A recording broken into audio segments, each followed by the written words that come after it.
esto para poderlos escuchar en el transcurso. Muy bien, pues mucho gusto para los que no me conocen. Yo soy la doctora Verónica Galván y hoy vamos a ver uno de los temas pues muy importantes y relevantes para tanto para nosotros como para ustedes como internistas en el día a día. Entonces, empezando por el contenido que vamos a ver en esta plática, voy a tratar de ser muy concisa y también para ir resolviendo sus dudas. Y, eh, y bueno, conforme vayan siendo, me pueden ir interrumpiendo para poder ir definiendo. Pero en general vamos a ver un poco de la etiología de las diferentes causas de delirium, los factores asociados, diferentes modelos fisiopatológicos para poder clasificar al paciente y diferentes herramientas que podemos utilizar en el día a día, y así como diferentes modelos de atención y de intervención, tanto farmacológico como no farmacológico. Entonces, para empezar, yo creo que eso es lo que le han recalcado siempre sus maestros geriatras, de la importancia del decir delirium, ¿no? No delirio, tal cual que es el síntoma o que utilizan a veces mucho los psiquiatras. Nosotros utilizamos mucho el delirium porque estamos hablando del síndrome tal cual. Y esto viene del término del latín delire, que significa como salirse, desviarse o alejarse del camino. Y bueno, es un síndrome neuropsiquiátrico que todos hemos estado en mucho contacto con él, severo, de inicio agudo, y es de las principales características, donde hay un déficit de atención y en la cognición. Es un síndrome clínico común y lo más importante es que aumenta mucho la mortalidad y en muchas ocasiones, hasta en un tercio de los casos, puede ser prevenible. Y ocurre frecuentemente, y ustedes lo han visto, después de alguna enfermedad aguda, de alguna infección, una hospitalización o en pacientes posquirúrgicos. Y el desarrollo de delirium inicia con una cascada de eventos que van a culminar, y por eso la importancia de poderlo identificar, porque el paciente va a perder su independencia, va a haber un aumento en la morbimortalidad, los pacientes aumenta también su institucionalización y esto conlleva altos costos en la atención médica. Y realmente es un síndrome que es infradiagnosticado. Realmente se estima que aproximadamente en el 2015 no significaba hasta el 60% de los casos. Esto, uno, porque el personal médico u otras especialidades no están tan sensibilizados, o la familia, los pacientes, otro tipo de personal, pues lo minimizan o piensan que es un comportamiento normal de las personas mayores. Y bueno, la duración es variable, puede ser desde algunos días, hay pacientes que nada más tienen un día de delirium, pero estos episodios pueden durar a veces hasta semanas y no se llega a resolver, por ejemplo, en pacientes que tenemos hospitalizados hasta que ya están en su casa después de varios días o semanas o incluso meses, hasta en un 20% de los casos donde le hablamos de un delirium persistente. Y durante a lo largo de la historia se han utilizado muchos términos como encefalopatía, falla cerebral aguda, un estado confusional agudo que también es de lo más aceptado como sinónimo de delirium, o un síndrome orgánico cerebral. ¿Cuál es la prevalencia? Híjole, como es muy difícil o lo heterogéneo de este síndrome, a veces en estudios o metanálisis no han sacado estos porcentajes, poder establecer un diagnóstico o que se pudiera identificar bien el delirio. Pero en general se habla de una prevalencia alrededor de un 20%. En pacientes hospitalizados de un 23%, alrededor igual los quirúrgicos, y en pacientes cardiovasculares, por ejemplo, mínimos invasivos o, o procedimientos inferiores tienen un porcentaje más bajo. Pero, y esto varía mucho la estadística, en pacientes paliativos puede ser hasta un 35% y en casas de retiro o en casas geriátricas puede ser hasta cerca de un 40%. Igual, en terapia intensiva pues sabemos que también es donde se puede presentar mucho este síndrome. Y bueno, a ver cuál es la etiología, pues sinceramente esto es un modelo multifactorial, son muchísimos los factores que pueden precipitar esto. Uno es los factores que el paciente tiene, predisponentes o la vulnerabilidad que tiene. De hecho, se dice que el delirium es una falla pues a la homeostasis o al poder responder a diferentes estresores y el cómo la mente, digamos, responde.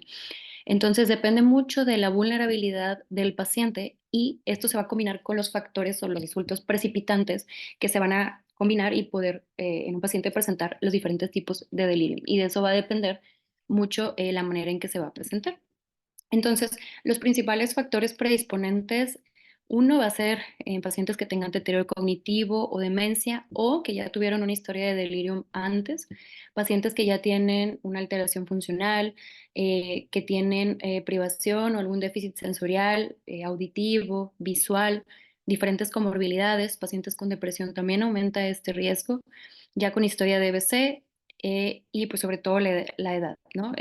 La edad sabemos que es un factor de riesgo independiente entre los pacientes graves hospitalizados y como podemos ir viendo en la gráfica, conforme va avanzando la edad, el porcentaje va siendo cada vez mayor. Y esos son los factores, y los factores precipitantes, pues principalmente los que se van a unir con los predisponentes, uno van a ser los fármacos. Y yo creo que pues, también ustedes lo han visto mucho, en donde fármacos o medicamentos tan de uso común como los diferentes antihistamínicos, en cualquier tableta que tienen antigripal, se ha comprobado que en los pacientes, en las personas mayores pueden tener datos de delirium únicamente por esto. Y sí, la verdad sí me ha tocado ver pacientes que hacen delirium por loratadina. O sobre todo los medicamentos psicoactivos, los sedantes, obviamente las benzodiazepinas, que la verdad el uso es alto en nuestros pacientes y pues es muy difícil poder ir retirando o hay mucha resistencia por parte de los pacientes, por lo que se ocupa mucha educación. Eh, en los pacientes o en los pacientes que están hospitalizados, el uso de sujeción, los diferentes catéteres, que es muy común que ya lleguen a piso, que todos invadidos, que con sonda Foley o nasogástrica, etcétera. Todo lo fisiológico y las alteraciones de los laboratorios, las infecciones. Yo creo que todos también hemos visto pacientes adultos mayores que llegan con datos de delirium, le investigamos y la causa de las más comunes pues, es una infección urinaria y la única presentación atípica fue el delirium. O con COVID, también me tocó ver muchos pacientes que nada más tenían delirium, no tenían ni fiebre ni síntomas respiratorios, le buscamos y al final era COVID.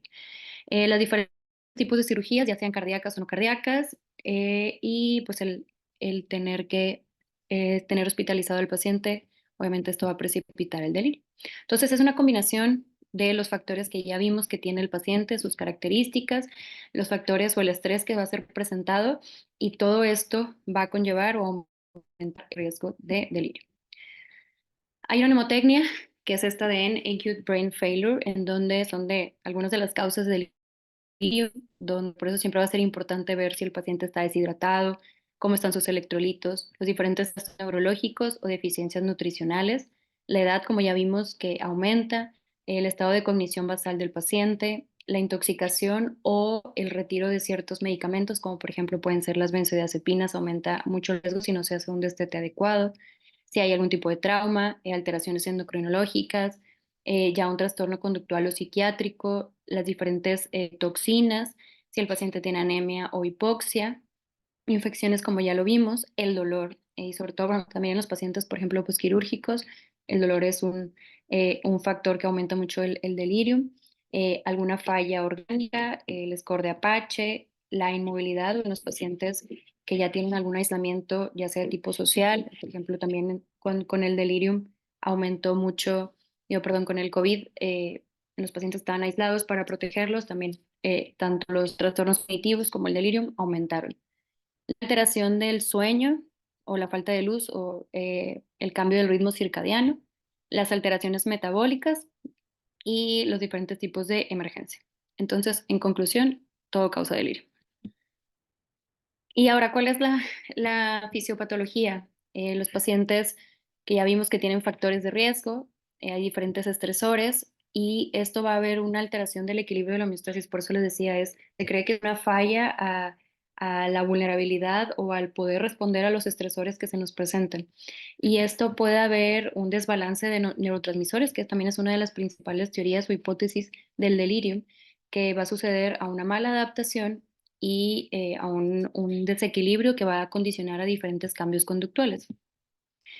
Y una de las principales teorías, porque no hay tal cual una explicación 100% sobre el delirium tal cual, es la teoría de los neurotransmisores, donde se cree que hay una función colinérgica disminuida, una liberación excesiva de dopamina, noradrenalina y glutamato, y cambios en la serotonina y GABA que van a enfocar en los diferentes subtipos y presentaciones clínicas. O también se propone un envejecimiento neurológico con cambios intracelulares de señalización que se van asociando a esta edad. Y Otra de las teorías es la inflamatoria, donde los diferentes estresores físicos van a promover la liberación de las diferentes citocinas que van a afectar igual a los neurotransmisores. Otra que se propone es el estrés fisiológico y cómo los diferentes insultos, lesiones van a debilitar y permear la barrera hematoencefálica y que esto también puede presentarse como en un síndrome de tiroideo enfermo o un aumento de la actividad del eje hipotálamo hipófisis adrenal. Otra de las teorías es la señalización celular, en donde los procesos de señalización intraneuronal se pueden encontrar alterados y también la deprivación de oxígeno en diferentes factores donde hay una disminución del flujo sanguíneo o hecho séptico o cuando, aunque el flujo esté bien, pero ya hay datos de microangiopatía, puede haber una disminución del metabolismo aerobio cerebral que la hipoxia va a producir una síntesis anormal de neurotransmisores, igual cuando hay una disminución también de la glucosa, va a alterar a nivel del ATP y también esto puede condicionar. Entonces realmente pues es un conjunto de teorías tal cual para poder intentar explicar el delirium, donde sabemos que hay una disfunción neuronal, hay una alteración en los neurotransmisores que van a afectar los diferentes triggers y van a condicionar, por ejemplo, una insuficiencia metabólica, una filtración inmune, y esto también va a reducir el cómo va a responder el paciente, que todo se piensa que va a condicionar al delirio. Estos son los diferentes neurotransmisores eh, de cómo su incremento o que se vaya disminuyendo se va a ir presentando los diferentes subtipos del delirio. Y ahora la presentación clínica. Pues realmente es un síndrome orgánico mental caracterizado, y eso lo van a ver en todas las definiciones, la alteración de la atención, estado de conciencia y desorientación del entorno. Y también se acompaña de alteraciones de la cognición, del lenguaje, de la visión, de alucinaciones, de percepción en estos pacientes. Y ahora, hay diferentes dominios. Eh, Uno, en los pacientes, por ejemplo, cuando ya tienen alteraciones psicomotores, cuando vemos en el paciente con delirio hiperactivo, cuando ya está muy agitado, va a haber una disregulación emocional donde el paciente o está enojado, está irritable, con mucho miedo, ansiedad y se altera el ritmo circadiano, ¿no? E incluso el mismo insomnio o no estar durmiendo bien, pues aumenta el riesgo de delirio.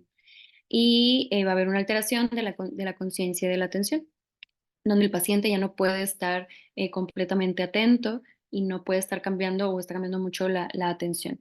Y una alteración global de la cognición. Entonces, viendo la clasificación o los diferentes fenotipos del delirio, uno, pues antes se dividía a grandes rasgos, ¿no? Hipoactivo, hiperactivo. Hipoactivo es el que más se infradiagnostica. ¿Por qué? Porque es el paciente, el adulto mayor, que está postrado, pues pobrecito, está cansado, tiene sueño, déjelo dormir, así él está tranquilito. Entonces, muchas veces no se diagnostica y también es el que tiene más mortalidad, precisamente por lo mismo. Y el tipo hiperactivo, que a veces es más fácil identificarlo cuando el paciente está muy inquieto, muy agresivo, se quiere bajar de la cama, se quiere arrancar los catéteres, tiene muchas alucinaciones, quiere pegarle al familiar. Y hay sus extremos, tipos donde es el tipo excitativo o el tipo catatónico, ¿no? Ya es el extremo del delirio. Y el tipo de delirio es un fenotipo mixto, en donde tiene uno de los dos componentes durante el día, el paciente está muy dormido, se despierta y se agita, ¿no? Entonces es también muy característico, y el delirium persistente, que como les decía se presenta hasta el 20% de los casos. Y este va siendo la progresión del paciente, en donde poco a poco se va confundiendo, empieza a estar más irritable, empieza a estar más agitado, más combativo. Y en el hipoactivo, pues también se va igual. Está como deprimido, está apático, letárgico, hasta que podemos estar en un estado extremo, que es el catatónico, el delirio mixto, y que nos puede llevar a un delirium persistente. Y ahora, ¿cuáles son los criterios diagnósticos? Desde el DCM-3 se empezó a incluir el delirio como un diagnóstico tal cual, en donde para poder identificarlo, uno es una alteración de la atención, como les he estado diciendo, una capacidad reducida para poder dirigir, centrar, mantener o poder desviar la atención y la conciencia. La alteración es importante que aparezca en poco tiempo, ya sea días, horas incluso, y constituye un cambio con respecto a lo basal, ¿no? Y que puede fluctuar. Y aparte que tenga una alteración cognitiva adicional. ya sea de memoria, de lenguaje, visoespacial, percepción, alucinaciones. Uno, que estos criterios, tanto la de la atención, conciencia y lo adicional, no se puede explicar por alguna alteración neurocognitiva ya preexistente, y que viendo ya de acuerdo a la historia clínica, los análisis, veamos que no sea consecuencia, por ejemplo, a una intoxicación o a una abstinencia.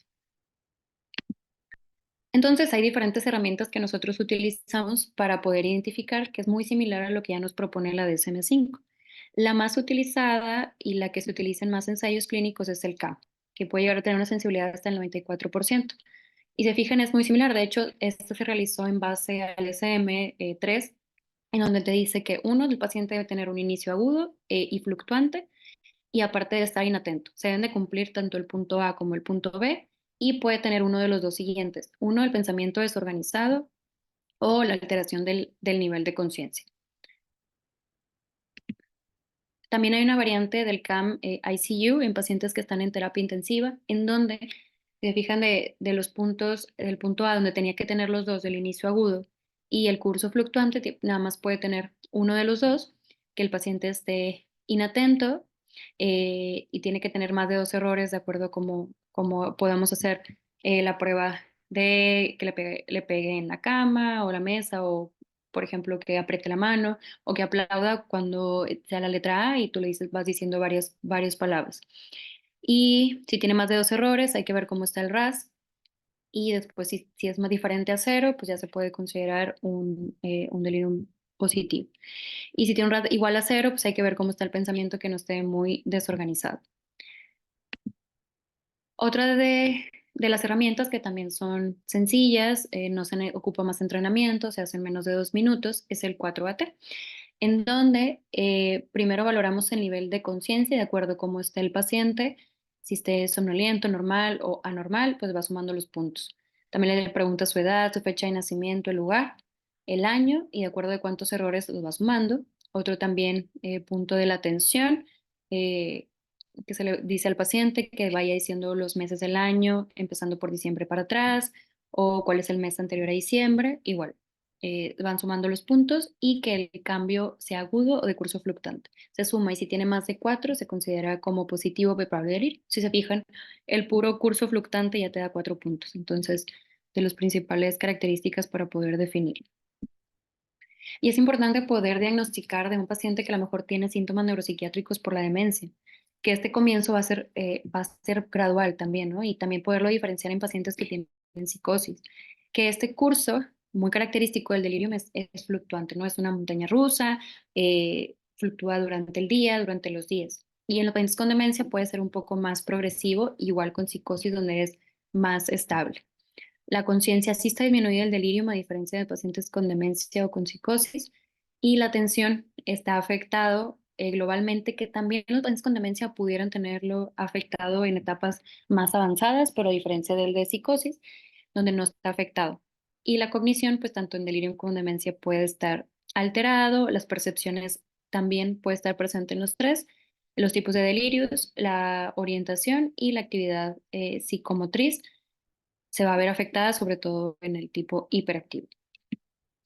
Y ahora el tratamiento. Si me preguntan cuál es el tratamiento del delirio, en vez de antes de pensar de algún tipo de fármaco, es identificar la causa. Ese siempre es el primer tratamiento. Si bien es muy difícil, a veces en pacientes que no tienen una sola causa para poder definir el delirium, hay que ir encontrando cuáles son, o poco a poco ir resolviendo para poder que vaya mejorando el paciente. Y siempre mantener la seguridad del paciente. ¿Por qué? Porque es mucho el riesgo que se pueda hacer daño a él o a sus familiares, a sus enfermeros, etcétera. O sea, a mí tocó en el internado ver un paciente que estaba bien, empezó en datos de delirium, él traía un Majurcar, se arrancó el Majurcar y pues, en ese momento cayó en paro. Entonces, pues está atentando incluso con su vida o para los demás. Y pues también manejar los síntomas del delirium, donde lo principal, bueno, van a ser las medidas farmacológicas y no farmacológicas.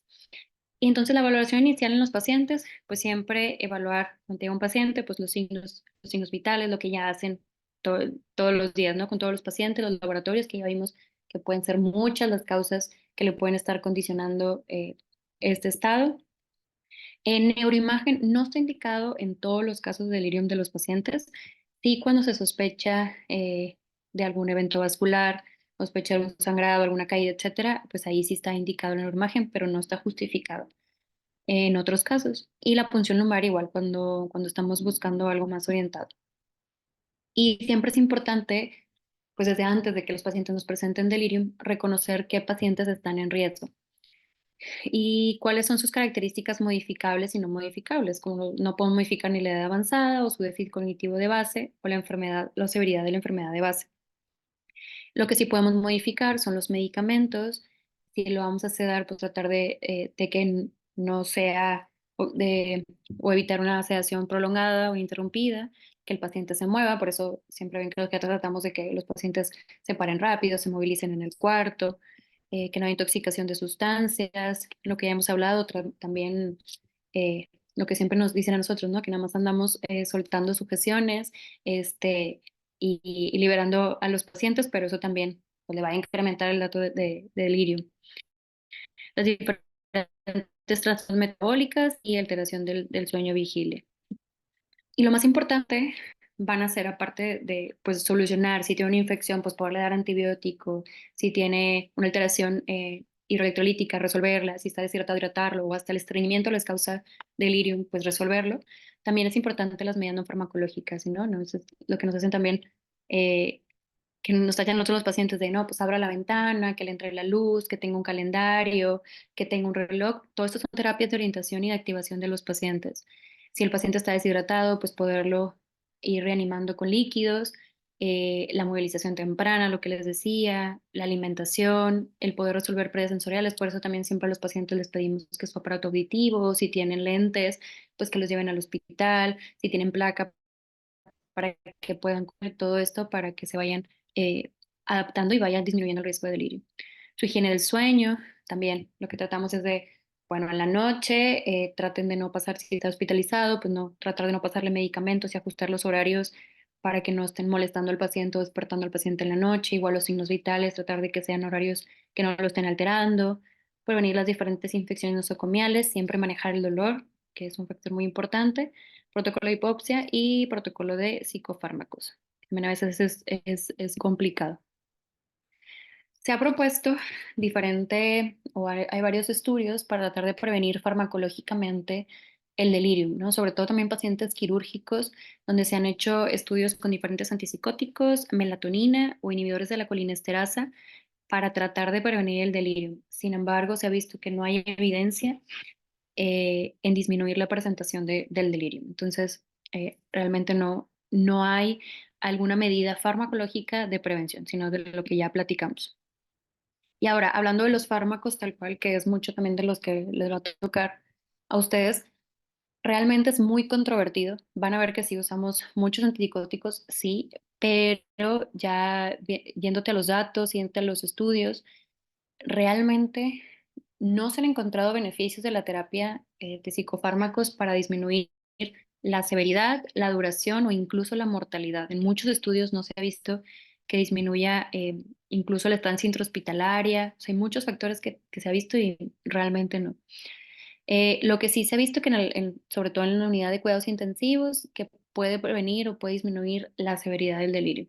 Pero y la verdad es un tema muy controversial, pero a todos nos ha tocado los pacientes muy combativos, difícil de manejar, que se hacen daño, agresivos, que no se le pueden pasar los medicamentos. Entonces, para eso están las opciones de los diferentes antipsicóticos. El aldol sigue siendo de los antipsicóticos típicos, como el de batalla, recordando nada más la dosis, ¿sí? Eh, Se recomienda que en pacientes frágiles incluso podemos iniciar con dosis de 0,5 a 1 miligramo, que sé que a veces se usan más, que se usan hasta 5 miligramos y IV. Acuérdense que IV aumenta también mucho el riesgo de las complicaciones de los efectos adversos cardiológicos. La presentación ideal es IM, pero también sé lo complicado que es en un paciente que está en hiperactivo, pues poderle poner algo intramuscular, ¿no? Y los que se siguen recomendando por la disminución de sus efectos adversos son los atípicos, tanto la risperidona o lanzapina, quetiapina, que por ejemplo de la quetiapina es de la que de las que más utilizamos, sobre todo por su efecto sedante, y la dosis inicial es de 12,5. En el mercado hay tabletas de 25, de 50, de 100. Incluso los psiquiatras pueden utilizar hasta las de 300, pero lo recomendable es empezar de menos a más y con 12,5. Se puede utilizar también olanzapina, con la dosis igual inicial es 2,5 a 5. La ventaja es que tenemos presentación sublingual, entonces su absorción y es fácil de administrar. Y de la risperidona, pues también tenemos presentación IM y oral, y pues la dosis inicial puede ser de 0,5 y con las tabletas de 1 miligramo ir valorando respuesta. La ciprasidona, la verdad, la usamos poco y pues tratamos siempre de evitar las benzodiazepinas porque aumentan el riesgo de delirio. Otros fármacos que también de seguro a usted les ha tocado utilizar mucho, pues el Precedex en pacientes a veces que están canalizados, que no aceptan o no toleran la vía oral y es difícil administrar, sobre todo a lo mejor en el metro. Por otro lado, pues se puede utilizar, sí, o incluso también en pacientes pues graves o que están en terapia intensiva. Se ha visto que sí disminuye sobre todo la severidad de los datos de delirium y es como de lo más benévolo que pudiéramos utilizar, porque pues hemos visto que los pacientes con delirium a veces se usan hasta benzos IV y todo y nada más se exacerba.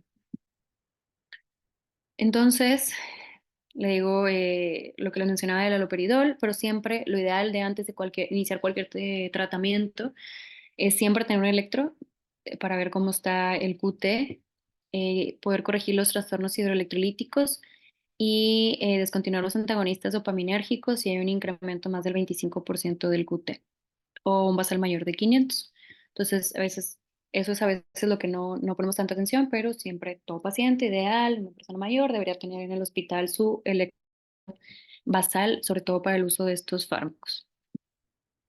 Bueno, entonces, a manera de conclusión, eh, el delirium es un síndrome neuropsiquiátrico prevalente, muy prevalente en el paciente hospitalizado y con cualquier enfermedad orgánica. Y la relevancia de su diagnóstico es porque aumenta la mortalidad y el riesgo tanto de deterioro cognitivo, eh, la disfuncionalidad, incluso también la depresión. Todo esto va a conllevar a que el paciente tenga una peor calidad de vida. Bueno, tanto el paciente como la familia. Entonces, por eso su importancia que tiene tanto impacto, aunque hayan sido algunos días de delirium, que te va a aumentar el riesgo de las alteraciones cognitivas y que hay que tenerlo presente en todo paciente, tanto hospitalizado o que esté ambulatorio. La detección temprana, al poder detectar los diferentes factores de riesgo que podemos modificar y la prevención no farmacológica disminuye el riesgo y sus complicaciones y el manejo adecuado y tratamiento del delirium disminuye tanto los días de ventilación, de estancia intrahospitalaria y de mortalidad y así como un déficit cognitivo en los primeros 6 a 12 meses. Creo que es todo.